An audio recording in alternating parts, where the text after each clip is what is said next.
Friday the 13th, Black Sabbath record review. Alright, today, Friday the 13th, 2018, I picked the most evil band I could think of. Black Sabbath, Paranoid. This is what we're reviewing tonight. And I don't actually mean that. I'll get into this later a little bit more, but I think people think they were worse than they actually were. I mean, they were actually singing about peace and the fact that the world was going to hell, and it bothered them. So yeah, Black Sabbath has this really scary image, but if you really dig into their music, they don't sing about occultism and Satanism, really. I mean, maybe they mention it, or, you know, they allude to it, but they're not like preaching it or anything like that. Okay, let's get into it. I apologize in advance, this may be a little bit scattered. Well, first of all, Ozzy Osbourne's real name is John Michael Osbourne. He was born December 3rd, 1948 in Birmingham, England. And, alright, how did Black Sabbath form? Well, let's rewind a little bit. First, Ozzy placed an ad in a local music shop that read, Ozzy Zig, needs gig, has own PA, and that was in Birmingham, England. And Ozzy and his bandmates were from Aston, which is pretty much smack dab in the middle of Birmingham, England. And the Midlands, Birmingham was in the Midlands, and the Midlands was known as kind of a rough, industrial part of England. Yeah, a lot of fights, a lot of just rough living. You know, like people not so lovey-dovey in the Midlands. Kind of more tougher folk up there. What's his name from Led Zeppelin? Robert Plant was actually from the Midlands too, and he also formed kind of a tough metal-ish band. Alright, so formed in 1968 as the Polka Tulk Blues Band. Terrible name. I'm glad they changed it. They were more of a blues rock band back then, and they kind of renamed themselves Earth. That was their next name. And Tommy Iommi, which is the main guitarist of the band, he quit for a little while, actually joined Jethro Tull, and wasn't really satisfied of the direction of Jethro Tull, so then he quit Jethro Tull and came back to Earth and rejoined his buddy Ozzy and the other guys in that band. And then shortly after that, they kind of broke up again, and they saw a movie named Black Sabbath with a lot of occultism and dark stuff in it, so they named their band Black Sabbath after seeing that film. And their first performance was in August 1969, August 30th, in Workington, England. Black Sabbath, their first album was released Friday the 13th, February 1970. And it reached number 8 in the UK album charts. And to capitalize on the success of that album, they recorded their second album, Paranoid. Their first album was just called Black Sabbath, just self-titled. And Paranoid is the album I'm going to talk about tonight. So, I showed you a picture of it already. This was done very hastily in 1970. Actually, their first album was done in 1970. And then they played a few gigs, had great radio success. And they really got noticed, and people were talking about them, so they rushed into the studio and slapped this together.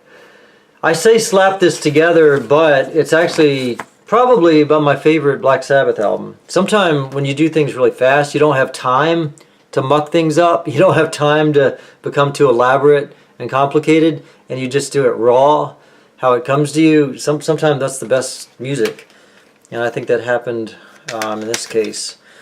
So, the first song, War Pigs / Luke's Wall. Number 2, Paranoid.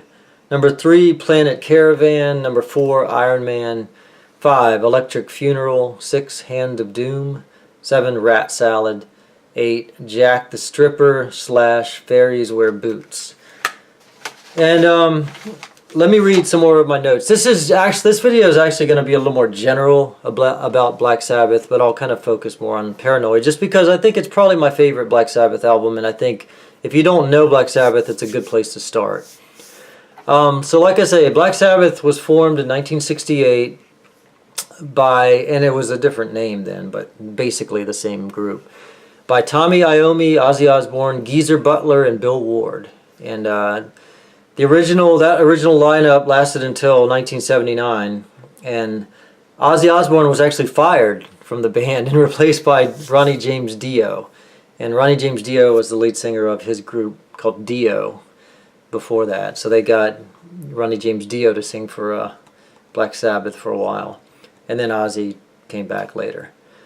So like I say, they're trying to really capitalize on the chart success of their first album.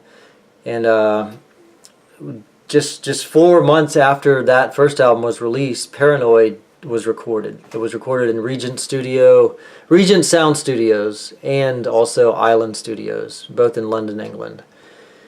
And arguably the best song on the album is Paranoid, which I probably think it is. It was written as an afterthought. It was just like the drummer Bill Ward says, we didn't have enough songs for the album to fill up the album, and Tony Iommi just played the guitar lick, and that was it. It took 20-25 minutes from top to bottom. So it was a song that really, really slapped together. But it really set into stone the band's writing style. I mean, they're writing, the mechanics of their writing, how they wrote their best songs. What happened, Iommi, he came up with a guitar riff. He was great at electric guitar riffs. And Ozzy Osbourne started working on a melody.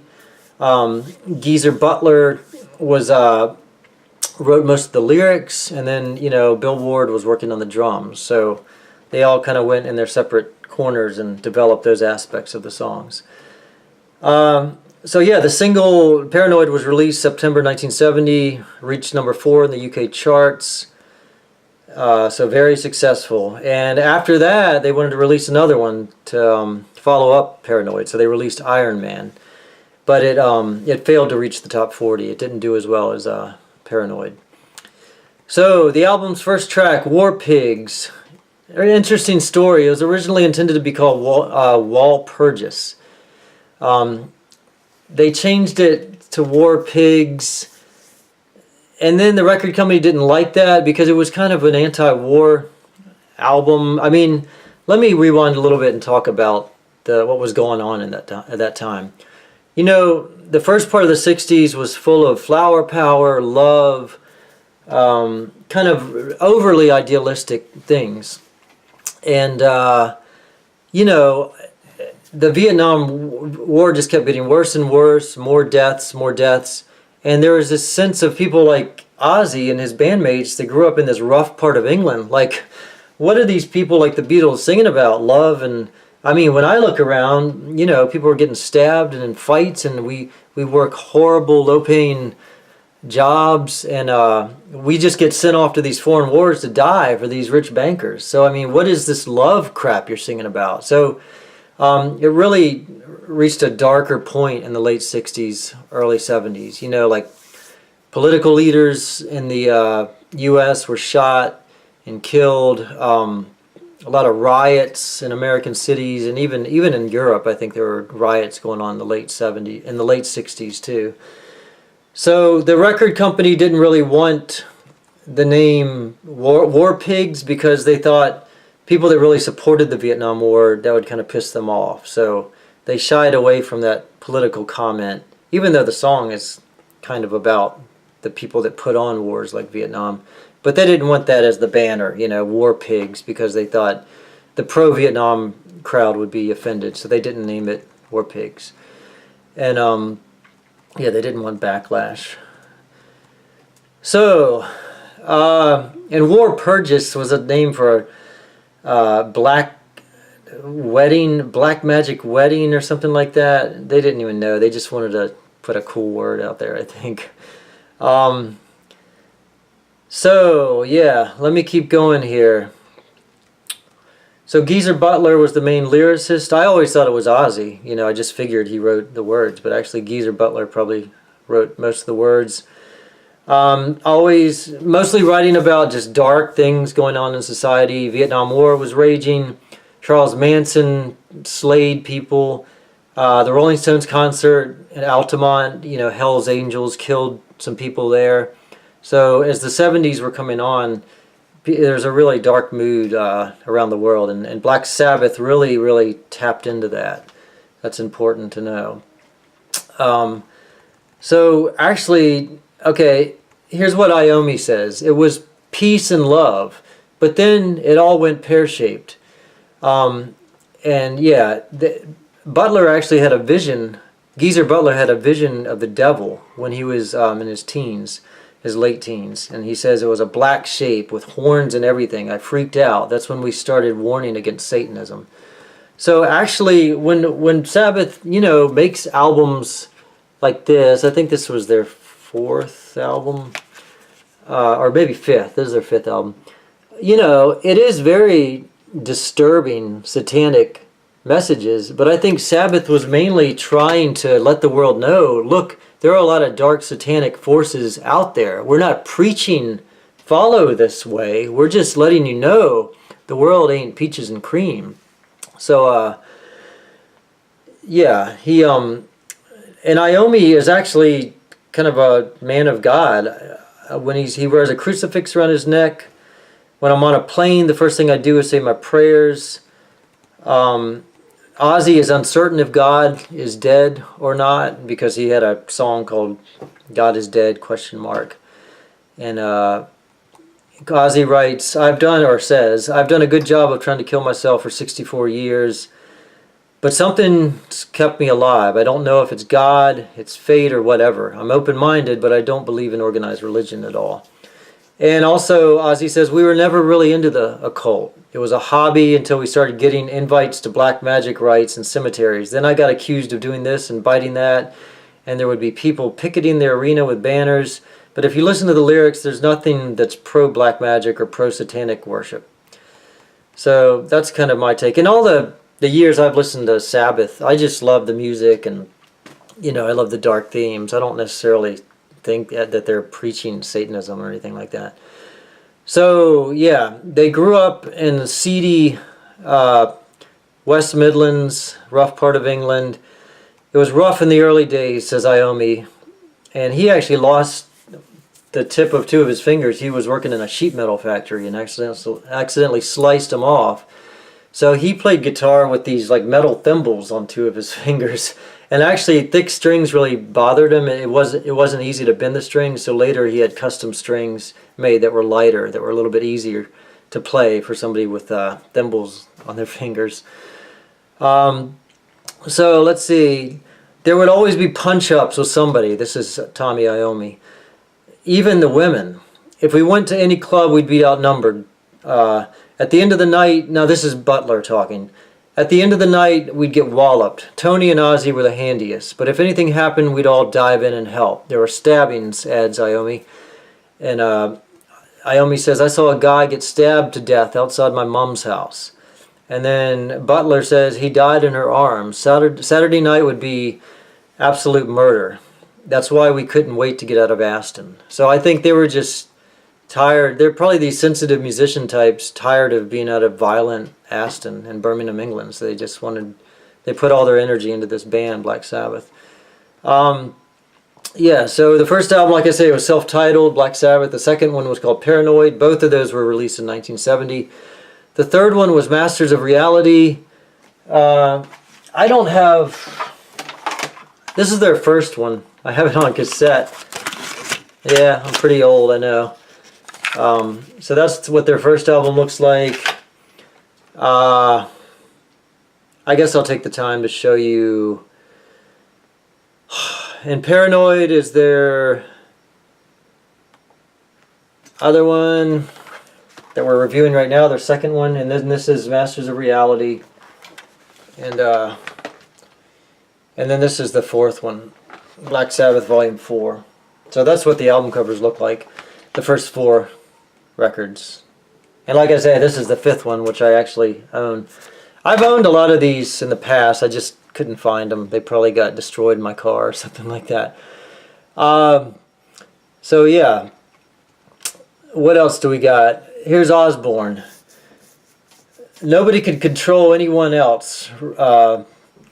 They were into coke a lot. Ozzy says I was doing coke left and right, center, and quaaludes, and God knows what else. We used to have cocaine flown in by private plane.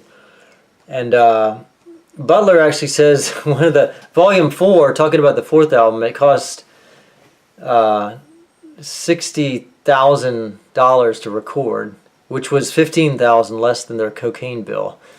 And yeah, there's a lot of drug taking. Somebody spiked their drink with acid.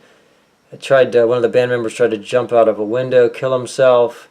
And then there's the famous story of Ozzy biting off a bat. I'm getting ahead of myself a little bit here. But there was a guy, it was in Des Moines, Iowa. I forget the guy's name. Yeah, January 20th, 1982.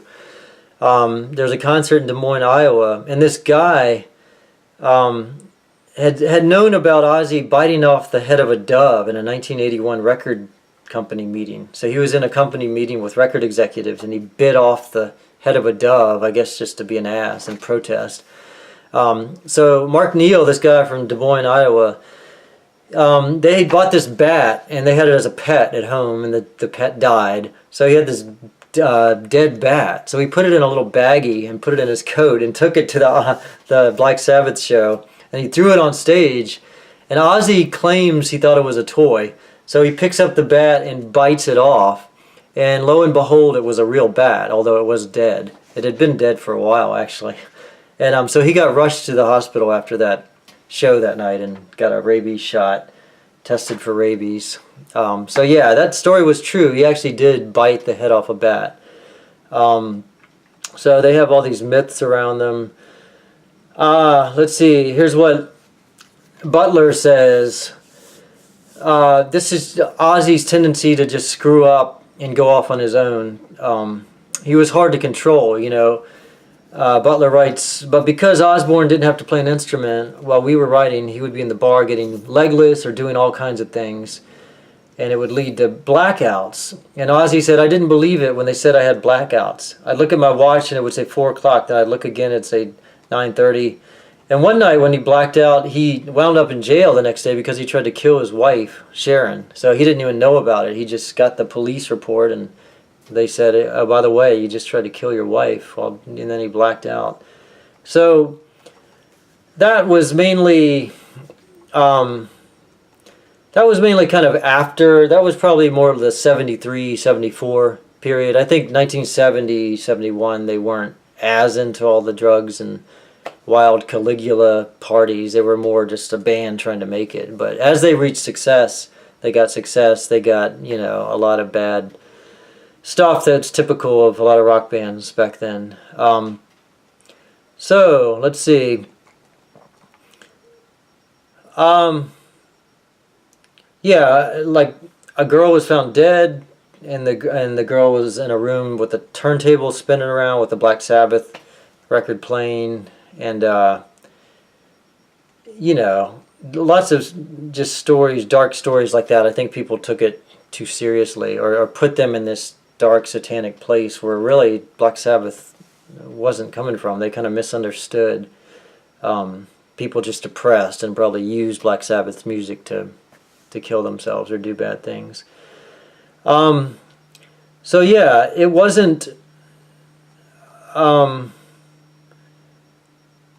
you know, a lot of people, like the moral majority, the Christian right, looked at Black Sabbath as this, you know, evil satanic thing that corrupted the minds of kids. But actually, I mean, they were preaching against war, you know, these wars put on by globalists and bankers, and they were preaching against all that. And like, there's this one song, it was on Hands of Doom, and they thought it was about doing drugs, and it was about heroin, but the whole song was against drugs. So you know, Sabbath was always, they dabbled and talked about these dark subjects, but they weren't actually saying do it. They were just talking about it and shining a light in the evil in the world and the dangers. Okay, so they released their final album. It was called 13, and it was released on January 13th, 2013. And they held their final concert on March 7th, 2017 in the Gentine Arena in Birmingham. They influenced many bands like Iron Maiden, Slayer, Metallica, Nirvana, Judas Priest, Guns N' Roses, Alice in Chains, Megadeth, and Van Halen. All of those bands would admit that you know, Black Sabbath really influenced them. So yeah, I would say get it, you know, listen to it with an open mind. Know they were coming, you know, to the world like, what's all this peace and love crap? You know, we live in a violent part of England. Our lives are threatened. We get sent off to these wars that the globalists send us off to die to, you know, while they're making millions off the war. They just use us as cannon fodder. You know, they had a really dark view on life, and I think it was a very realist view. You know, I don't think they're necessarily wrong about those things. So I won't play the CD. You know, a lot of you have heard some of these songs, like this is Paranoid. Like, make a joke and I will sigh, and you will laugh and I will cry. Happiness I cannot feel, and love to me is so unreal.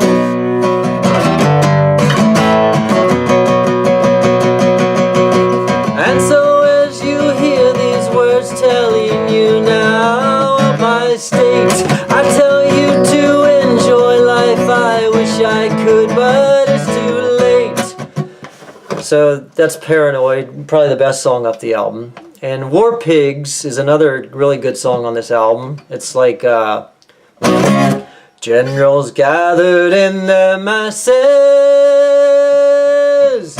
just like witches at black masses. Evil minds that plot destruction, sorcerers of death's construction. In the fields the bodies burning, as the war machine keeps turning. Death and hatred to mankind, poisoning their brainwashed minds. Oh Lord, yeah! And so on. So that's a really cool song. This is a side note. I just love how stripped down this album is. It's raw, not a lot of reverb effects going on. It's just really straight to tape. Just a raw, dry sound. And I think more bands should use that. There's too much effects and crap going on in music. Plug it in, record it, you know, get a raw sound. Anyway, Iron Man is a famous riff. You've probably heard it. Has he lost his mind? Can he see or is he blind? Can he walk at all? Or if he moves, will he fall? Nobody wants him. He just stares at the world.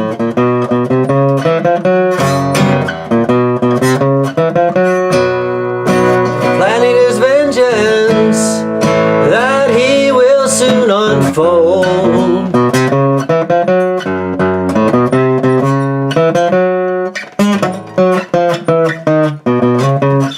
And so on. Sorry, I don't have the whole song memorized.